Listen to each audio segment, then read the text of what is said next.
So 2017 bamukuba omulundi omulala olwo Kenyatta yali amukuba ogwokubiri. Vaawo Mpitewo yali w'amaanyi. Tujjukira nti Odinga afundikira yeerayiza n'okwerayiza. Obunkenke ne baba w'amaanyi mu Kenya. Ndi ku ntandikwa ya 2018 ne bakwatagana ku kyakazibwako handshake. Emirembe ne gikomawo mu Kenya. Kakati mu ndagaano eyo kirabika baali bakkaanyiza nti Kenyatta mu kulonda okuddako yali waakuwagira Odinga so si Ruto bwe batambudde ebisanja bibiri. Era we wava embiranyi ya Ruto ne Kenyatta. Kenyatta obweyamu bwe yabutuukiriza era mu kalulu akasembe 2022 yawagidde Raila Odinga naye ne bagwa. So kakati akalulu akera bwe kagwa kana akasembe eyo era ne wabeerawo Vaawo Mpitewo.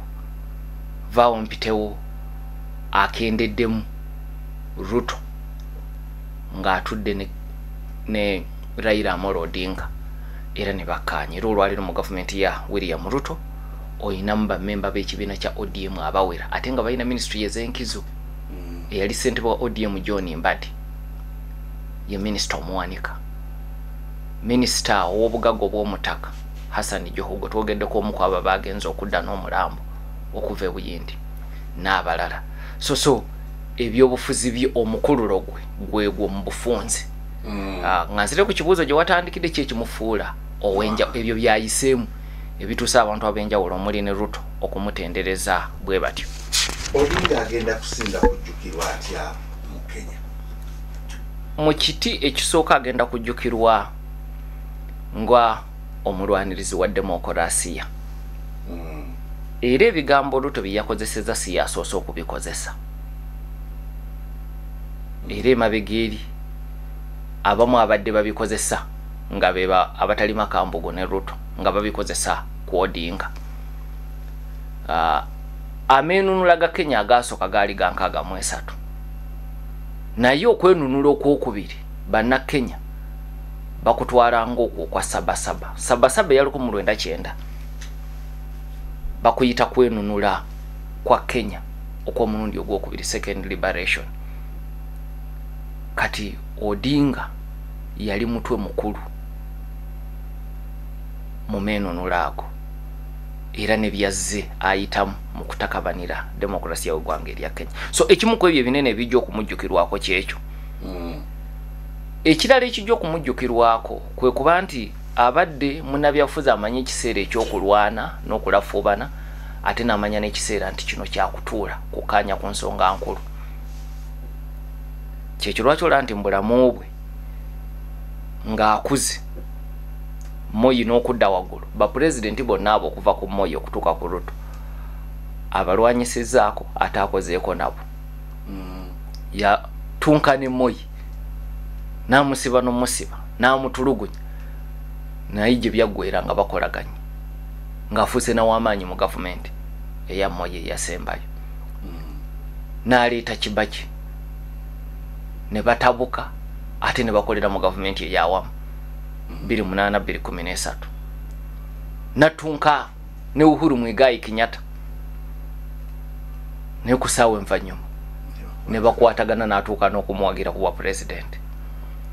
Natunka ne William Samoei Arap Ruto afudde balinnya mu kimu nga ono yateekawo omugongo ku lwa munne kubanga gavumenti ya Ruto yesanze mu kusoomozebwa okutogereka ojjukira avuka bwe balumba ne parliament ne bagikumamu n'omuliro.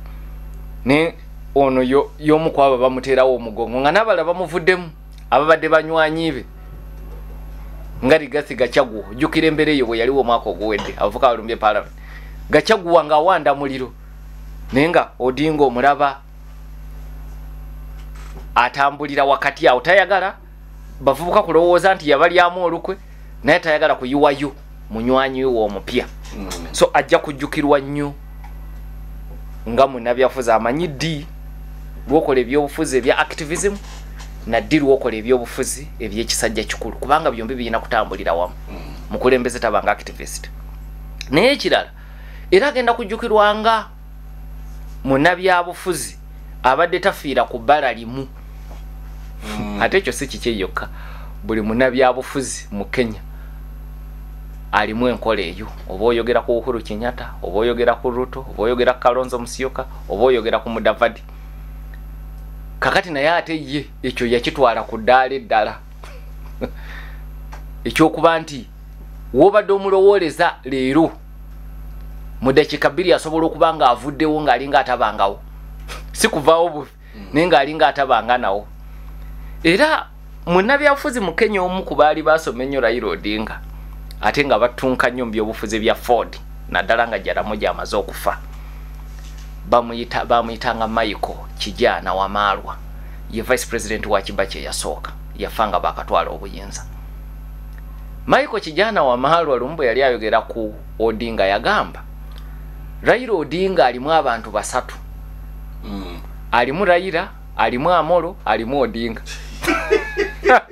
so sinjimanyage yagamba ekigambo Raila Odinga kirimu abantu basatu omba muyita Raila mulaba muyita Amolo mulaba muyita Odinga n'olwekyo bw'otuula ne Raila Odinga ku nsonga yonna weebuuze mu kafubaako Amolo mwali Raila mwali Odinga mwali omu ku bo bw'aba taliimu owedde akafo tekajja kuvaamu kyamu tekajja kuvaamu kirungi omulala ajja kubyonoona bonna basatu obeetaaga nti naye ebiseera ebisinga bonna tabaleeta naye teyeemalaayo bonna tabaleeta okanya n'Amolo n'Odinga nga Raila taliiwo okanya ne Raila Odinga nga Amolo taliiwo kati ebyo nga byesigame ku mbiranyize baalina nga Jaramogi afudde jjukira ye mukulembeze wa Ford Kenya ono Kijana ye yali omumyuka nga kiri mugira satera ye mukulu yali myaka gyoli okusika naye Raila namufukira akayinja mu ngatto era gye byaggwera byali bizibu nnyo kakati omulala eyayiga Odinga mu ngeri eyo yali Simeon Nyachayi nalyo linnya ddene nnyo mu byobufuzi by'eggwanga erya Kenya era we yava Banyachayi abalala oyina bangi mu bifo by'obukulembeze mu Kenya olwaleero Simeon Nyachayi yakwatagana n'Odinga Odinga bw'amala okuva ewa Moi nga Moi aleese Uhuru jukira Odinga ayingidde kati LDP kati mu LDP ye ngo Odinga n'atula ne Simeon Nyachayi wa Ford People n'amugamba tutomu kago era ne bawandika n'ekiwandiiko mu kulonda kuno okubindabinda nga Moi atusiibula nze naawe tugenda kuwagirako omuntu omu tuwangule obwa president kakati mu kugenda mu ndagaano eyo banne be yayingira na LDP teyababuulira nti ate ye ng'omuntu alina byakanyizaako ne Simeon Nyachayi naye ate ne Simeon Nyachayi teyamubuulira nti ate alina akafuba akalala kagenzeemu n'owanaka Stanley Emilio Mwai Kibaki kati Nyachayi aba mugumu nti naffe tugenda kuyuguumya n'Odinga nga 14 Oktoba 2022 awulira Raila Amolo Odinga alangirira nti Kibaki tosha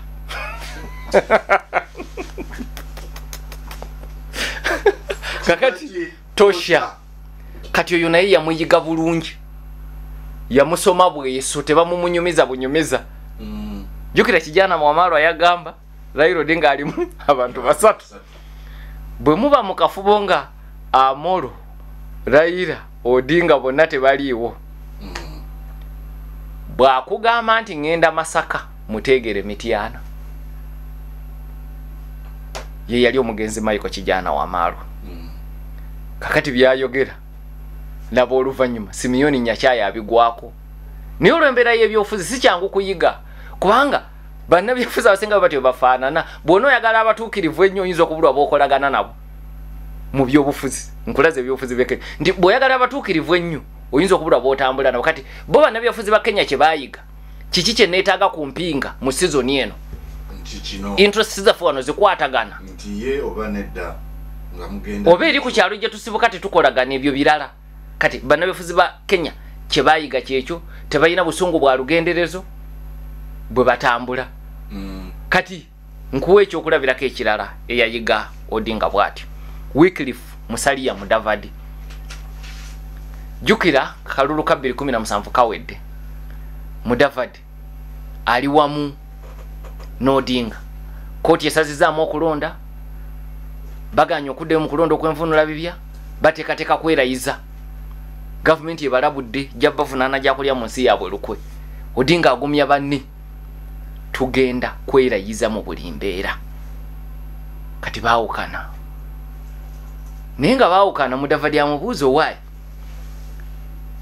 njagala ontegeeze tusimbula saawa mmeka tugende twerayize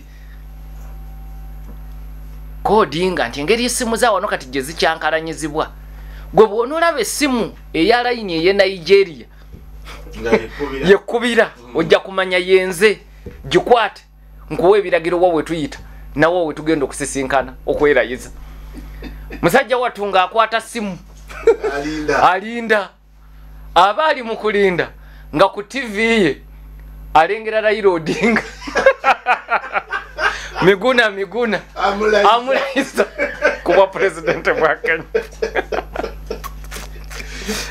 kati oyo naye amunyumya bubwe simu eve Nigeria naye yagenza okukima omulamu kyenkolaze kuba nayafuze ba Kenya tebalina busungu bwa lugenderezo kati ayizo okuba akukiriza buvunaanyizibwa yakulembedde ttiimu Mudavadi is a diplomat era Ruto teyakola nsobi bwe bitabuka mu foreign affairs okumugamba nti ng'ojjeko okubeera prime cabinet secretary giro tutaasaako na wano he's a diplomat mu mbeera ye yandibadde takyasobola kubeera na bannabyabufuzi bangi mu Kenya naye enkola ye ya diplomat so mu bufunze oyo ye Raila Amolo Odinga. Alright, tuli ku 8 8 8 cha Basafama Radio Buganda na nkujukiza munana